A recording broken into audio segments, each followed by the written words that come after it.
सुनते हो? क्या तुम्हें कभी अक्ल आएगी या नहीं? अरे अब का हो गया भाई, काहे चिल्ला रही हो?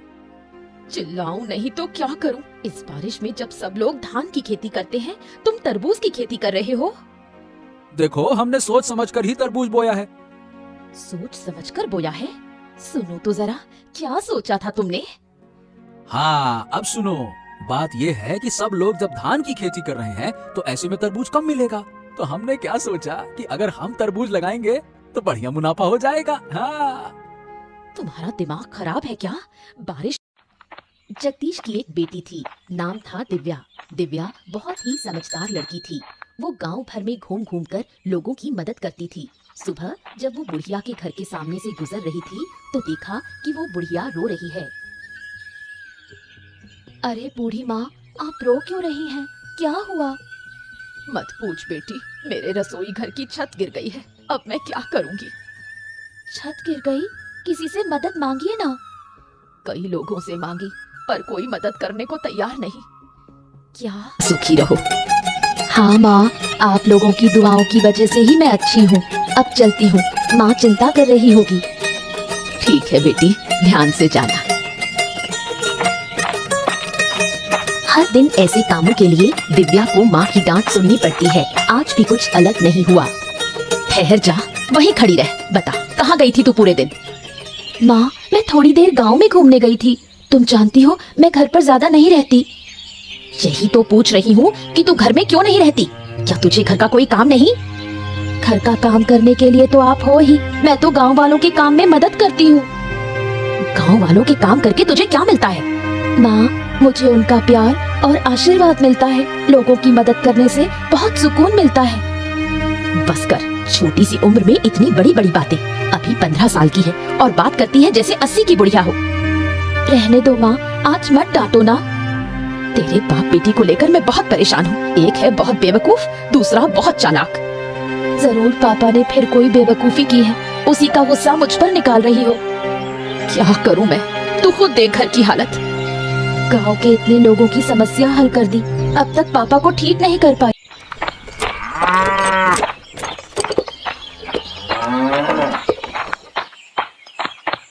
सुबह चंद्रकांत बाबू ने बुढ़िया को बुलाया, लेकिन वो नहीं आ पाई। इस बात को लेकर वो चिंतित थे। क्या हुआ बुढ़िया? मैंने तो तुझे सुबह बुलाया था ना, तू अब आ रही है? क्या मेरी बात की कोई कदर नहीं है क्या? ऐसी कोई बात नहीं बाबूजी, दरअसल मैं थोड़ी परेशानी में पड़ गई थी। परेशानी में? क्या हुआ था? बाबूजी, वो छोटी जरूर है लेकिन बहुत समझदार है। गांव के लोगों की बहुत मदद करती है। ऐसा है क्या? बिल्कुल, उसके जैसा कोई और बच्चा इस गांव में नहीं। अच्छा लगा सुनकर। कभी उसकी समझदारी की भी परीक्षा लूंगा मैं। जरूर देखिए, बच्ची बहुत तेज है। जहाँ भी जाती है समाधान लेकर ही लौटती है। बुढ़िया की बात सुनकर चंद्रकांत बाबू को ईर्ष्या होती है। उसे अपनी बेटी देवांशी दिव्या के सामने बहुत छोटी लगने लगती है। एक गांव में जगदीश नाम का एक भोला किसान था, जो अपनी बेवकूफी से हर बार अपनी फसल बर्बाद कर देता था। बारिश के मौसम में धान की जगह तरबूज की खेती करता।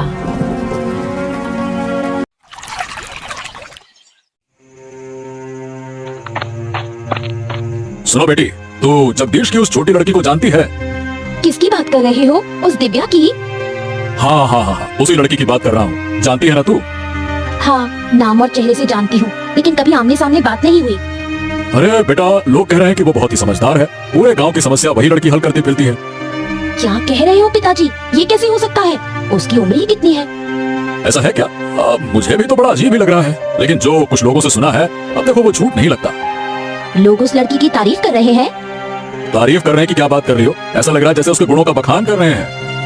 मैं भी देखना चाहती हूँ कि वो कितनी होशियार है। अब गरीब घर में जन्मी है, उसमें भला इतनी अकल आ कहाँ से गई? अगर वो मुझसे ज्यादा समझदार निकली तो उसे इस गांव में नहीं रहने दूंगी। इस गांव की सबसे समझदार लड़की सिर्फ मैं ही रहूंगी। ठीक है बेटी, अब देखो तुम गुस्सा मत करो। मैं देखता हूँ क्या किया जा सकता है। चंद्रकांत बाबू सोच में पड़ जाते हैं, कैसे दिव्या को इस गांव से बाहर निकाला जाए। 2 दिन बाद की बात है। देवांशी गांव में घूमते हुए तालाब के किनारे दिव्या को खड़ा देखती है। उसके मन में एक शैतानी योजना आती है। अरे तुम दिव्या हो ना, जगदीश काका की बेटी? हाँ, मेरे पापा का नाम जगदीश है। तुम कौन हो? ओहो, तुम मुझे पहचानती नहीं? मैं चंद्रकांत बाबू की बेटी हूँ। ओह, तुम चंद्रकांत बाबू की बेटी हो। तुम्हारे बारे में बहुत सुना है, लेकिन कभी देखा नहीं। देखोगी कैसे? मैं तो ज्यादा बाहर निकलती ही नहीं। तुम्हारे बारे में भी बहुत सुना है। तुमसे मिलकर बहुत अच्छा लगा। सुना है तुम बहुत समझदार हो। चलो बैठकर थोड़ी बात करते हैं। देवांशी दिव्या को तालाब के किनारे बैठने के लिए कहती है, फिर उसे धक्का देकर पानी में गिरा देती है और खुद नकली कोशिश करती है उसे बचाने की। उसके चेहरे पर शैतानी मुस्कान होती है। कोई है, मुझे बचाओ, मैं डूब रही हूँ। अरे तुम गिर गई, कैसे? मुझे तो तैरना नहीं आता। दिव्या हाथ पांव मारती है और एक पेड़ की डाली पकड़कर खुद को बाहर निकालती है। तुम ठीक तो हो ना? हाँ, मैं ठीक हूँ। अब मैं घर जा रही हूँ। इस घटना के कुछ दिन बाद जगदीश और चंद्रकांत बाबू के बीच विवाद हो जाता है। क्या हाल है जगदीश? कैसे जा रहे हैं तुम्हारे दिन? अरे आपके आशीर्वाद से सब ठीक चल रहा है बाबू, पर आप अचानक से हमारे घर में कहाँ हो गया? देखो, मुझे जमीन की जरूरत है, उसी सिलसिले में बात करने आया हूँ। जमीन के मामले में हम आपकी मदद भला कैसे कर सकते हैं? देखो, ऐसा है, जो जमीन मुझे चाहिए वो तुम्हारी है। तुम्हारी जमीन के बगल में मेरी जमीन है। लेकिन बाबू, मैं आपको अपनी जमीन क्यों दूं? अरे भाई, उसके बदले में पैसे दूंगा, इसलिए और काहे के लिए? मुझे तुम्हारी जमीन की सख्त जरूरत है। लेकिन मेरे पापा आपको जमीन क्यों देंगे? वो जमीन बेचने वाली नहीं है। अरे तू बीच में काहे बोल रही है? तुझे क्या समझ है इन बातों की? ये बड़े लोगों की बात है। तू चुप रह। जगदीश, तेरी बेटी मेरा अपमान कर रही है। हैं? अपमान? ना ना ना ना बाबू, वो तो बच्ची है, उसकी बातों का बुरा मत मानिए। मैं भले ही छोटी हूँ, लेकिन जो कह रही हूँ वही सही है। मेरे पापा आपको कोई जमीन नहीं देंगे। मैं तेरे घर खुद आया और तेरी बेटी ने मुझे अपमानित किया। इसका अंजाम तुझे भुगतना होगा। अरे बाबू, जगदीश बाबू, आप नाराज मत होइए। देखिए, मेरी बात तो सुनिए तो। इतना अपमान सहकर मैं यहाँ खड़ा रहूं? तुम्हारी बात सुनो, मैं तुम लोगों को सबक सिखा कर रहूंगा। चंद्रकांत बाबू के मन में दिव्या के खिलाफ बदला लेने की भावना जाग उठती है। तेरी वजह से चंद्रकांत बाबू को अपमान सहना पड़ा। मेरी बेटी ने ऐसा क्या गलत कहा? उसने तो सही बात ही कही। सही बात? अरे अकल के अंधों, अगर मैं जमीन दे देता तो कुछ पैसे मिल जाते, घर अच्छे से चलता। अब क्या जमीन का क्या करेंगे? चाटेंगे? माँ, पापा को जरा समझाओ ना। तुझे लगता है मैं समझा नहीं रही? उनकी समझ में कुछ आता है? चुप रहो तुम दोनों माँ बेटी मिलकर हमारा घर बर्बाद करके रहोगे लगता है। क्या कहा? मैं अपना घर खुद बर्बाद कर रही हूँ? और नहीं तो क्या, ऐसे अपशगुनी लड़की को घर में रखना चाहिए क्या? नहीं रखेंगे तो क्या करेंगे? घर से निकाल देंगे? अगर बेटी घर का भला नहीं चाहती है ना, तो उसे निकाल देना ही ठीक है। अगर मेरे होने से इतनी परेशानी है तो मैं ही घर छोड़कर जा रही हूँ। अरे हाँ, जा। वैसे भी तुझसे कोई काम वाम तो होता नहीं है, बस मुंह चलाती है पटर पटर पटर। अरे जा, चली जाएगी तो अच्छा ही रहेगा, जा। जगदीश की बातों से दुखी होकर दिव्या गांव छोड़ने का फैसला करती है। बेटी के जाने का दृश्य आरती सहन नहीं कर पाती। वो चुपचाप आंसू बहाती है। माँ, रो मत, मुझे बिल्कुल अच्छा नहीं लग रहा। तू हमें छोड़कर चली जाएगी और मैं रोऊंगी नहीं। क्या मुझे दर्द नहीं होता? अगर आपको सच में दर्द होता तो आप पापा को पहले ही सुधारती। तू जानती है तेरे पापा समझदार नहीं है, वो थोड़े भोले हैं। पापा भी जानते हैं कि वो भोले हैं, फिर भी मुझे क्यों डांटा? वो समझ नहीं पाए, तू बुरा मत मान। माँ, मैंने फैसला कर लिया है, मैं इस गांव में अब नहीं रहूंगी। हमें छोड़कर तू कहाँ जाएगी? कैसे रहेगी? क्या हमें तेरी चिंता नहीं होगी? चिंता का कोई फायदा नहीं माँ, मैं अपना रास्ता खुद बना लूंगी, मैं ठीक रहूंगी। मत जा बेटी, मत जा, मुझे छोड़कर मत जा, मैं तेरी माँ हूँ। एक दिन लौट कर आऊंगी माँ, और तेरे सारे दुख दूर कर दूंगी। तू आएगी तो मेरा दुख और बढ़ेगा, ये तू समझ नहीं पा रही। माँ, मैं जानती हूँ संतान को खोने का दर्द क्या होता है, लेकिन मुझे जाना ही होगा, मुझे मत रोको। सुन बेटी, मत जा, लौट आ। कई साल बीत जाते हैं। चंद्रकांत बाबू जगदीश को बेवकूफ बनाकर उसकी सारी जमीन धीरे धीरे हड़प लेते हैं। देखो जगदीश, अब तुम्हारे पास कोई जमीन बाकी नहीं बची है। तुम सारी जमीन हमें बेच चुके हो। अब क्या कहें बाबू, बेचते बेचते पूरी जमीन बिक गई, पता ही नहीं चला, हमारी जमीनें खत्म हो गई, क्या करें? अरे सुनो तो इसे, ऐसे कह रहा है जैसे पूरे गांव की जमीन ही दे दी हो इसने। अब जब सब कुछ बेच ही दिया है तो आप फिर मेरे पास क्यों आए हैं? क्या सब कुछ? अरे भाई, क्या तुम सब कुछ का मतलब समझते हो? अरे बुड़बक, उस सब कुछ में तुम्हारा ये घर भी शामिल है। हैं? ये क्या कह रहे हैं बाबू? मैंने ये घर भी आपको बेच दिया क्या? मुझे तो ऐसा कुछ याद नहीं आ रहा। याद नहीं आ रहा? अरे जरा ध्यान से सोचो, आखिरी बार जब पैसे लिए थे ना, तब कुछ ज्यादा ही लिए थे। याद करो, याद आया ना? हाँ, पैसे तो ज्यादा लिए थे, लेकिन जमीन भी तो आपको ज्यादा ही दी थी ना बाबू। हाँ, तो उसी जमीन में ये घर भी शामिल था, समझे? क्या बात कर रहे हैं? तो अभी घर हमको छोड़ना पड़ेगा? बिल्कुल, मैं अपनी जमीन पर तुम्हें क्यों रहने दूं? बिल्कुल नहीं रहने दे सकता। चलो। हैं? लेकिन हम ही घर छोड़ देंगे तो जाएंगे कहाँ बाबू? अरे कहाँ जाएंगे हम क्या बताएं? अरे जाओ जहाँ जाना है, फालतू की बात ना करो मुझसे। लेकिन ये घर छोड़ना पड़ेगा तुम्हें, समझ गए? ठीक है बाबू, हमको कुछ दिन का समय दे दीजिए, फिर हम घर खाली कर देंगे। हाँ ठीक है, जल्दी खाली कर देना। जगदीश अब भी कुछ नहीं समझ पाया। चंद्रकांत बाबू उसे देखकर मन ही मन बहुत खुश होता है और उसे कुछ दिन का समय देता है। जगदीश गहरी सोच में पड़ जाता है। उनका अंतिम सहारा भी अब खत्म हो चुका है। मैंने तुम्हें बार बार कहा था उस चंद्रकांत बाबू के साथ मत घूमो, लेकिन तुमने मेरी एक भी बात नहीं मानी। अरे हमको क्या पता था? अरे गिन्नी, अगर पता होता तो मैं उसके साथ उठता बैठता क्या? तुमने नहीं समझा, ये ठीक है, लेकिन जब जब मैंने समझाने की कोशिश की तुमने मुझे ही चुप करा दिया। अरे हमको कभी अंदाजा ही नहीं था कि हमारे साथ ऐसा हो जाएगा। तुम्हारी वजह से मैंने अपनी बेटी को खो दिया। वो तो शुरू से ही विरोध कर रही थी।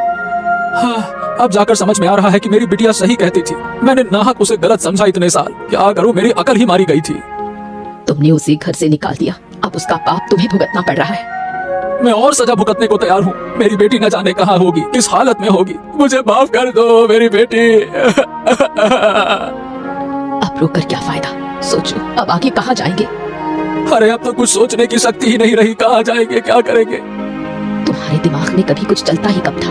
सारा झंझट मुझे ही सहना पड़ा है। अब मैं क्या करूं? चिंता मत करो गिन्नी, हम कुछ उपाय सोचते हैं। जगदीश और आरती का जीवन अब अनिश्चितता के अंधकार में डूब गया। दिव्या गांव लौटकर गांव के विकास के लिए प्रयास शुरू करती है। उसकी मुलाकात आनंद नाम के एक शिक्षित युवक से होती है। सुना है आप 2 दिन पहले गांव लौटी हैं और गांव के भले के लिए काम करना चाहती हैं। हाँ, आपने ठीक सुना। क्या आपको कोई आपत्ति है? अरे नहीं नहीं नहीं, कैसी बातें कर रही हैं? मैं तो खुद किसी ऐसे व्यक्ति की तलाश में था। फिर तो और भी अच्छा।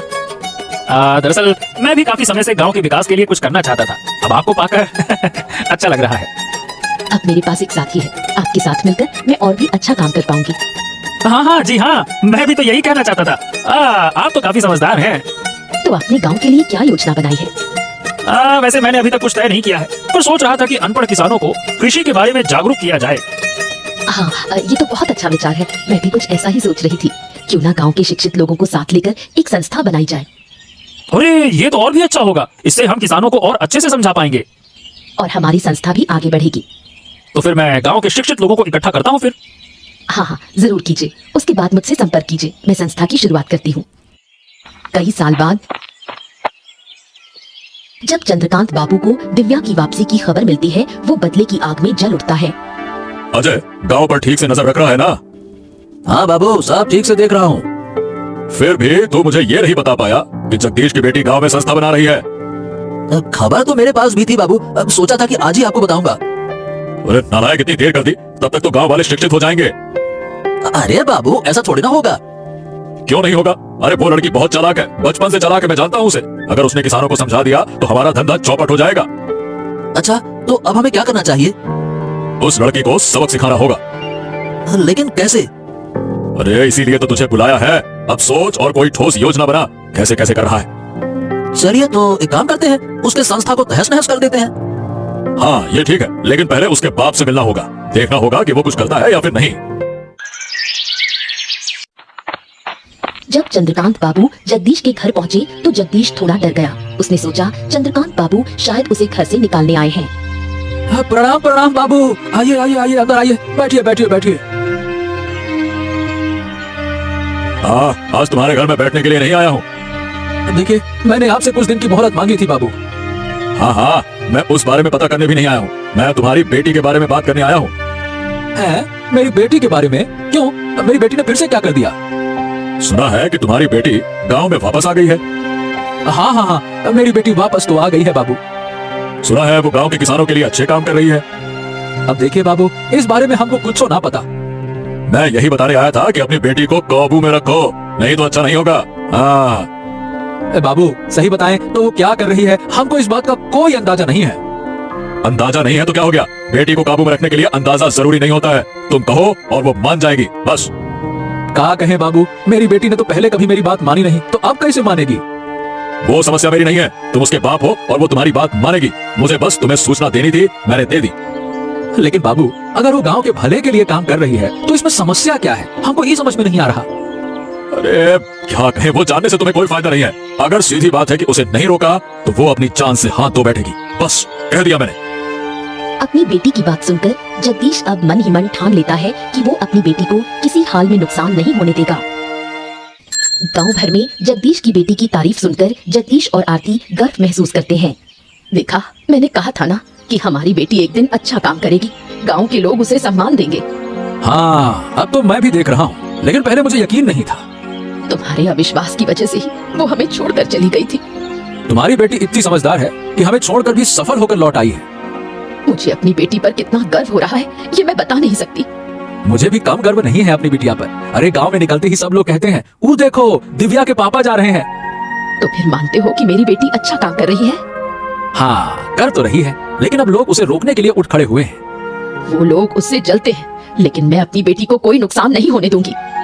अब मैंने भी मन बना लिया है भाग्यवान, जो हमारी बेटी को नुकसान पहुंचाएगा उसको हम छोड़ेंगे नहीं। देखो, चंद्रकांत बाबू का साथ मत देना, मेरी बेटी शुरू से ही सही थी। मैं समझ नहीं पाया ना गिन्नी, यही तो मेरी गलती थी। अब क्या कहें। अब इन बातों को छोड़ो, अब हमें अपनी बेटी को बचाना है। चलो कोई बात नहीं, तुम चिंता न करो, मैं उसे हर हाल में बचाऊंगा। आखिर हमारी बेटी है वो। दूसरी ओर चंद्रकांत बाबू और अजय ने चालें चलनी शुरू की। सुन अजय, इस बार योजना मजबूत होनी चाहिए। वो लड़की बहुत चालाक है। सिर्फ चालाक नहीं, वो बहुत होशियार भी है। हम कुछ भी करें वो अपनी समझ से बच निकलती है। इसलिए तो कह रहा हूँ, इस बार सख्त तैयारी होगी। तो फिर बताइए बाबू, क्या किया जाए अब? पहले कुछ लोगों को इकट्ठा करो, फिर उसके संस्था को तोड़ डालो। तो चलिए बाबू, कल ही हमला करते हैं। हाँ, कल ही करना होगा, अब और देर नहीं की जा सकती। अगर गांव वाले बीच में आ गए तो उन्हें गांव से निकालने की धमकी देंगे, कोई और बीच में फिर नहीं आएगा। लेकिन उस लड़की के साथ हमारे गांव का आनंद भी है, उससे थोड़ा डर लगता है, लोग उसे बहुत मानते हैं। अगर आनंद बीच में आया ना तो उसे भी खत्म कर देंगे। ठीक है बाबू, ये हुई ना बात। किसी भी हालत में ये काम रुकना नहीं चाहिए, नहीं तो मैं किसानों की जमीन हथिया नहीं पाऊंगा। सुबह होते ही चंद्रकांत बाबू, अजय और उनके लोग सभा घर पहुंचते हैं, हाथों में डंडे और हथियार। ये क्या बाबू, आप लोग यहाँ हथियार लेकर क्यों आए हैं? क्या मकसद है आपका? जो काम तुम लोग कर रहे हो वो गांव के भले के लिए नहीं है, इसे अभी के अभी बंद करो। ये काम गांव के भले के लिए नहीं है, ये आपसे किसने कहा? या फिर ये काम आपके धंधे के लिए खतरा बन गया है? रोज जबान लड़ाती है। अजय, देख क्या रहा है? इस सभा घर को तोड़ डाल, चल। अगर हिम्मत है तो आइए, हम तुम्हारे हाथ तोड़ डालेंगे। अब दिव्या के सामने ढाल बनकर खड़े हो जाते हैं जगदीश। चंद्रकांत बाबू गुस्से में भड़क उठते हैं। खबरदार बाबू, अब तक आपने हमारे परिवार को बहुत नुकसान पहुंचा दिया। अगर आज हमारी बेटी को कुछ हुआ ना तो आपको हम लटा के ऐसा मारेंगे, क्या कहें फिर? छोड़ दो अब उसको, बहुत हो गया। ए जगदीश, तू भूल रहा है कि तेरा घर अब भी मेरी मुट्ठी में है। ए बाबू, घर वर की कोई जरूरत नहीं है, फालतू की धमकी देना नहीं, और हमारी बेटी को कुछ होना नहीं चाहिए। हाँ, तूने अच्छा नहीं किया। अपने आदमियों को पकड़ो और चुपचाप निकल जाओ, नहीं तो आपको कुचलने में एक पल नहीं लगाऊंगा। ए बेटा, हमका माफ कर दे, हमने तुम्हें अपनी बेटी नहीं समझा। अरे बाबा, आप ऐसा क्यों कह रहे हो? आप तो मेरे पिता हो। लेकिन फिर भी आप कोई, लेकिन नहीं, अब हम सब मिलकर गांव की भलाई के लिए काम करेंगे। इसके बाद दिव्या की अगुवाई में गांव का विकास शुरू होता है। गांव वाले उसकी बहुत तारीफ करते हैं। एक भोला किसान अपनी बुद्धिमान बेटी पर गर्व करता है।